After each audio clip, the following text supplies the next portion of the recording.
Andila ng balikatan. Udyat ng opisyal na pagsisimula ng balikatan exercise ngayong taon. Ito na ang pang-39 na edisyon ng taunang bilateral military exercise sa pagitan ng Armed Forces of the Philippines at US military personnel, alinsunod sa Mutual Defense Treaty at Visiting Forces Agreement na nilagdaan noong 1998. As the Chief of Staff of the Armed Forces of the Philippines, I officially declare the Philippines-United States exercise Balikatan 39-2024 open effective today. Ngayong taon ang isa sa pinakamalaking balikatan exercise na lalahukan ng 16,000 sundalong Pilipino at Amerikano. Ayon kay AFP Chief of Staff General Romeo Browner Jr., ang balikatan ngayong taon ay patunay ng patuloy na pagsisikap na mapalakas ang kooperasyon, dedikasyon at magkakasamang layunin na mapalakas ang interoperability sa pagitan ng mga tropa ng dalawang bansa. It is not a partnership of convenience, but rather a clear reflection of our shared history, unwavering commitment to democracy, and respect for international law in our pursuit of peace and security in the Indo-Pacific region. Aniya, kasama ang mga bansang may kaparehas na layunin ay maitaguyod ang kapayapaan at maunlad na Indo-Pacific region. Bukod sa US military at AFP, kasama rin sa pagsasanay ang 150 personnel ng Australian Defence Force. At sa unang pagkakataon ay lalahok ang French Navy na may 100 contingent, ang Special Action Force ng Philippine National Police at ang 6 na barko ng Philippine Coast Guard at kanilang Special Operation Force. 14 na bansa naman ang magsisilbing observer ngayong taon. Ito ay ang Japan, South Korea, India, Canada, United Kingdom, France, Thailand, Singapore, Vietnam, Indonesia, Brunei, Malaysia, Germany at New Zealand.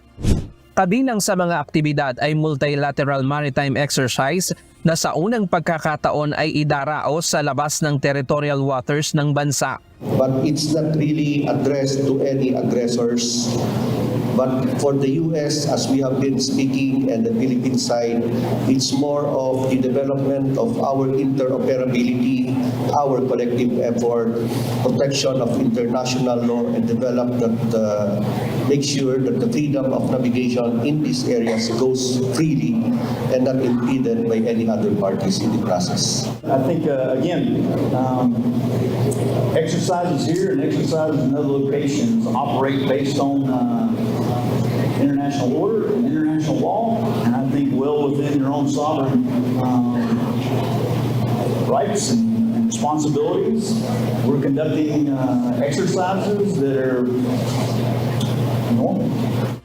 Pero dahil malapit sa lugar ang mga itinayong istruktura ng China, inaasahan na ng AFP ang posibilidad na may umaligid na mga barko ng China habang nagsasagawa ng pagsasanay sa bahagi ng West Philippine Sea. But surely, I would say that we would expect some presence of the Chinese side also because they have built their structures in these areas. Wala namang nakikitang problema ang AFP sa pagsasanay na ito. We always adhere to international law and the freedom of navigation in these seas. So I think we wouldn't see any problem so long as we follow international law and follow our mutually agreed cooperative mechanisms. Ang PCG naman magsisilbing security sa perimeter habang nagsasagawa ng pagsasanay para siguraduhing walang makagambala sa ginagawang aktibidad. This time we allotted 6 vessels from the Philippine Coast Guard. These are all Japanese-made vessels.